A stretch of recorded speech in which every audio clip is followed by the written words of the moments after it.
İran xüsusi xidmət orqanları tərəfindən ələ keçirilən iddia edilən İsrail casusu ilə bağlı inanılmaz addım atılıb. Ajans az məlumat verir ki, xarici mediada yayılan xəbərlərə görə casus simvolik şəkildə raketə bağlanaraq İsrail istiqamətində buraxılıb. İran İsrailə qarşı yeni raket hücumları dalğasına başlayıb. Xəbər İslam İnqilabı Keşikçiləri Korpusunun bəyanatında yer alıb. Bir neçə dəqiqə öncə Sepah Aerokosmik Qüvvələri tərəfindən əvvəlkindən daha güclü və dağıdıcı raket hücumlarının yeni dalğası başladı. İRNA agentliyi Sepah Mətbuat Xidmətinin bəyanatından sitat gətirib. İsrail və İran arasında qarşıdurmalar 5-ci günə girir. İsrail və İran arasında qarşıdurmalar 5-ci günə girir. İsrailin ilk hücumu ilə bağlı diqqət çəkən detallar yayılıb.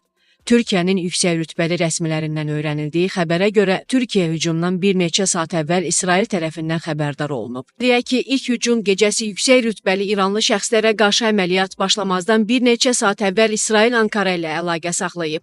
Xəbərdə yer alan məlumata görə hücumlar başlayandan sonra Ankarada təcili olaraq böhran masası yaradılıb. Türkiyə Hərbi Hava Qüvvələri yüksək döyüş hazırlığı vəziyyətinə gətirilib.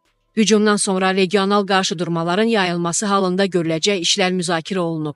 Əlavə edək ki, Türkiyə mediası Ankaranın İsrailin İrana hücumlarını pislədiyinə diqqət çəkir.